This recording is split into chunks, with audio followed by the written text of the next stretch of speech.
Well, hello, rockers. Welcome to the It's One Ladder podcast. I'm your host, PJ Pat. And on this podcast, I share my love and passion for rock and roll with you, hopefully in a fun and entertaining way. And today's no different. We're going to dive into this article that I saw in Guitar Player magazine about the one and only Billy Gibbons from ZZ Top. So stoked to bring you this article. He is definitely one of my favorite guitar players of all time. I just love his tone. I can't get enough of his tone. He's one of those guys where if you hear a song on the radio and you just hear one guitar lick, one guitar note, you know it's that guy. You know it's Billy. And that's, to me, is a sign of a real, true master who's not only mastered his technique, but mastered his tone and that unique voice. So believe it or not, Billy Gibbons did not start off in ZZ Top. He actually had a band before that called the Moving Sidewalks. And they actually opened for Jimi Hendrix, the Jimi Hendrix Experience, when they first toured North America for the first time. And that's when Jimi and Billy really got to know each other. And Jimi Hendrix is famously known to saying that Billy Gibbons is his favorite guitar player. And I think mainly it was because of his tone, actually. Surprise, surprise. All right, so this article is called My Career in 5 Songs. Grange aside, these are the songs Billy F. Gibbons considers among his finest achievements. Article by Mark McStee, M-C-S-T-E-A. When we asked Billy F. Gibbons to select 5 key songs from across his career, there was a proviso. He couldn't include Grange, as it had already been the subject of in-depth scrutiny in our How I Wrote feature of May 2021. When I was asked to participate in the series, I got lit up and began peeling the onion over what songs to zero in on, the Reverend tells us. The most obvious Grange was ZZ Top's first national breakthrough to climb the pop singles chart. But alas, having been asked to set it aside, the question that I had to ponder was, where to start? Certainly it's no easy task when you've got a back catalog with the quality and depth that Gibbons has amassed both with ZZ Top and in more recent years as a solo artist, where he's found an alternative outlet for his creativity. It's something of a different headspace when engaging with the solo excursion adjacent to ZZ, he explains. Of course, the sometimes obvious 6-string similarities have much in common, yet there's a considerable vibe in the mix. There's mucho feel which can connect in a very ZZ-like way, and yet also some far-fetched opposites to balance the affair. Some of it is a bit outside, some a bit inside, but a lot of it is still quirky. The down and dirty process slides into mindless instinct while bringing things to conclusion. As far as Gibbons is concerned, the solo process fires up the creative juices for ZZ Top and vice versa. With ZZ looking at scheduling some recording time in the near future, yes, we're on the edges of nailing another album down. Keeping the band on the road so much of late continues to stir up the angst for a rapid studio return. I guess it's time to write the new ones. You know what? It'll be really interesting to see what they do or, how they sound with this new album because, Dusty Hill, rest in peace, the bass player, died at 72 not too long ago. And I actually thought that, that was it. He's such an integral part of the band. And he's been there from the get-go. I mean, there are only 3, right? It's not like they're Slipknot. There's like 7, 8 guys in that band, but there are only 3. And Dusty was there from the get-go. I'm sure an integral songwriter of their sound and music. So, but, surprisingly, they continued on. That might have been one of Dusty's wishes. I know the guy that replaced him, I can't think of his name now. They've known him for a long, long time, and he's, I think, come in to play a couple of times with them. So they're very familiar with that. I guess it's kind of similar to what happened to AC/DC when Malcolm Young passed away. I think one of their cousins came in and replaced. So the point is they're very familiar with that musician, so it was probably very seamless to them. And it probably was pretty much a wish of Malcolm and Dusty to have the band keep on playing and keep on blessing us with this music. And to be quite frank, monetarily wise, it's probably a good idea too, so that their kids and their kids' generations could benefit from this as well. Keep the gravy train growing. Okay, back to the article. When they get around to recording, then those tracks will be the band's first with bassist Elwood Francis. There you go, Elwood Francis, Gibbons' guitar tech for 3 decades, who came into ZZ Top following the 2021 death of founding bassist Dusty Hill.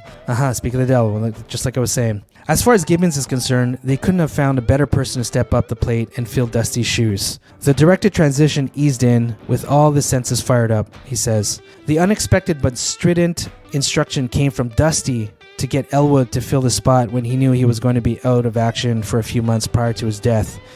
We accommodated his wishes and immediately solidified the move. It's a legacy from the dust, moving forward with Elwood keeping the bottom on the top.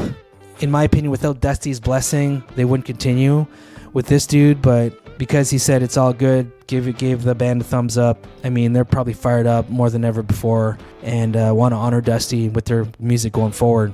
Gear-wise, of late, Gibbons has been seen sporting a hybrid SG-style guitar that features a flying V-styled headstock. We defined a design that emerged from the drawing table, he says. It was a valued collaboration with John Bolin at Bolin Guitars and the fine folks at Gibson. It's an expression with a visual appeal which seems to work, while working within the collective components found throughout the running history of Gibbons appointments. It looks really cool. As always, Gibbons continues to favor extremely light gauge strings, which seems remarkable given the depth and weight of tone that he managed to pull from his axes. Yeah, so that's still surprising me to this day when I found that out. That, I always believed, and I'm sure a lot of guitar players believe, that the thicker the strings, the kind of heavier the tone would be. Stevie Ray Vaughan is famously known for playing super heavy gauges and really thick strings to get that tone. I think he believed that he got that tone out of it. And Stevie Ray Vaughan, definitely my favorite guitar player of all time, and a lot of it is because of his tone, obviously. But that, when I found out a couple years ago that, the strings had nothing to do with the tone, it just kind of blew me away. And this is proof of it. Gibbons plays super light strings, and he gets that massive tone out of them. Amazing. Yes, Jim Dunlop managed to draw the ultralight .007 gauge wire with success on all counts, he affirms. The ultralight, okay? .007 gauge wires. Man, you know what? I need to switch to those strings. I gotta give those strings a go. I mean, if it's good for Gibbons, it's good for me. The resiliency of the string's tension combined with the secrets of the Dunlop alloy make for some rad reaches for bending over the fretboard. They require nothing in the way of adjusting your touch or approach. It's just a matter of grab the guitar and go. Gibbons has long been renowned as a collector of some of the finest guitars ever created, plus some of the downright weirdest. There remains one guitar, though, that is still his most prized possession. That's got to be that mysteriously magnetic Pearly Gates, the 1959 Les Paul Standard that sounds like no other I've encountered, he says. She's got to be the first I put in the go bag in the event of fire or disaster. The real trick is thinking about the next one. I went to see Gibbons many years ago, and they still rock out, as old as they are. With Dusty, they were rocking out. And one thing they're famous for is that they keep on switching guitars and bass quite often, and so he definitely does have a collection of weird, quirky guitars. And what's cool is that Gibbons would match his guitar to Dusty Hill's bass, and so they kind of would have the same theme going on, which is really cool. I don't think anyone else does that. Gibbons continues to find inspiration in the blues music that first excited him, and in making music with some long-time Texan contemporaries. Seems that lately we returned to a handful of a dozen select LPs or so which continue to inspire. It's an ongoing discussion among the regular gathering with our sideband act, The Jungle Show, back in Texas with Jimmy Vaughn, Sue Foley, Mike Flanagan, and Chris Whipper-Layton, as we go on arguing about elusive new directions which might light the fuse unexpectedly. We know what's out there. It just morphs into the unknown as fast as greased lightning. Given a number of years and miles Gibbons has put on the clock since the mid-60s, you would be forgiven for thinking that it might start to take its toll, but you'd be way off the mark. I'm more excited and enthused than ever before, if that's possible, he attests. Having this job, getting out there and playing each night and every night, spending countless studio hours exchanging sonic ideas with others, is one of the greatest privileges one could have. Man, totally agree. Totally agree. If you're a guitar player and a creator and an artist, that just sounds like the dream, right? Like the dream. That's why only 1 in a million bands make it like ZZ Top, and the rest of us end up reading articles about it. Sometimes dreams abound in Technicolor about thrashing on a guitar, and then it happens to righteously unfold on stage. Hard to predict, yet easy to savor and enjoy. I never tire of the old ZZ Top standards. They're like old friends, and it's always good to get together with them. When they're played, there's a recurrent recollection of what it was like early on, so it becomes the now. At the same time, it's a vivid trip down memory lane. Okay, song number 1 of the 5 songs that he picks that defines his career, 99th Floor, Moving Sidewalks, single, 1967, so this was his first band pre-ZZ Top. Going way back to the Moving Sidewalks, our pre-ZZ band, we stabbed the stake in the ground.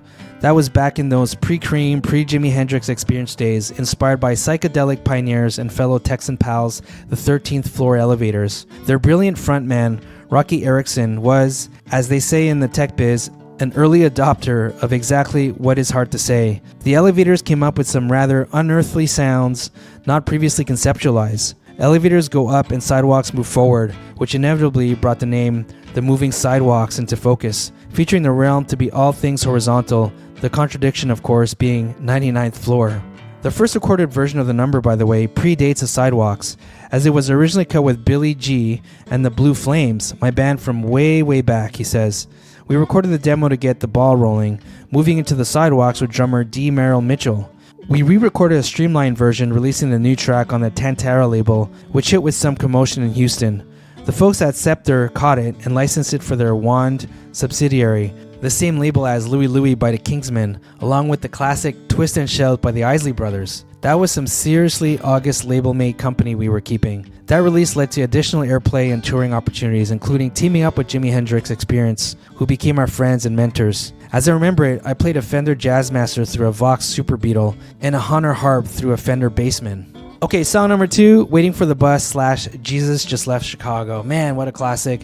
Tres Hombres is the album, 1973. This is my favorite ZZ Top album, Tres Hombres. Yes, there are 2 song titles there, I admit, yet the 2 tracks are counted as one song stream. That's the way they've been perceived ever since they debuted as Side 1, Tracks 1 and 2 on the album Tres Hombres.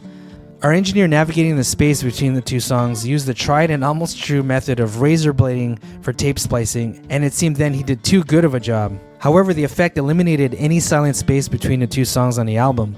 The 2 tracks heard together in rapid succession made for an unplanned or maybe unchained medley that serves both of the songs so well. The 2 are really one in most fans' eyes. Waiting offered an anticipatory experience of a down and outer spending significant part of the day in a state of suspension, and Jesus set the pace moving from Chicago to New Orleans and all points in between, he laughs. In essence, it's a blues suite in 4/4 and 6/8 time. It's still being auspiciously delivered on the concert stage as a twofer. The guitars of choice for this were a 54 hardtail Strat and Pearly Gates, the 59 burst through an early Marshall 1968 Super Lead 100. Okay, song number 3, Legs, ZZ Top Eliminator, 1983.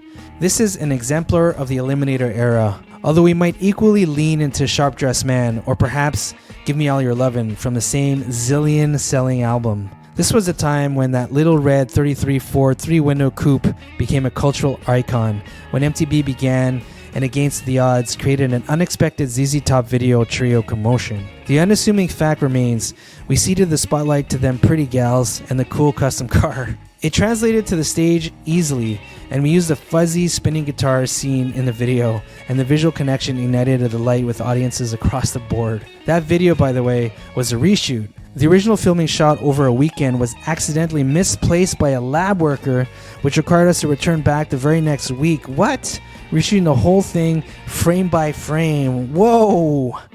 I'm pretty sure that lab worker wasn't working there the next day.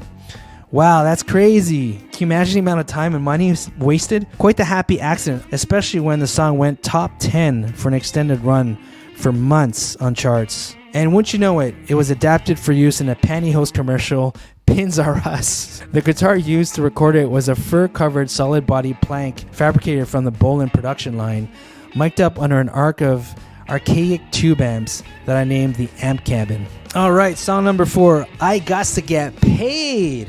ZZ Top La Futura, 2012. This is another favorite track, definitely perceived as a left field turn, as it's actually an interpretation of a track born of the Houston ghetto, 25 Lighters by DJ DMD featuring Lil Kiki and Fat Pat. Our engineer GL Main Moon worked at John Moran's Digital Services in Houston. The studio's patronized by a plethora of rap and hip-hop clients. We shared many off and on hours with some of those cats, coming up with some rad ideas and comparing notes. Our newfound friend showed us beats, and we showed them some guitar chops, as could only happen in Houston. Very cool, that collaboration.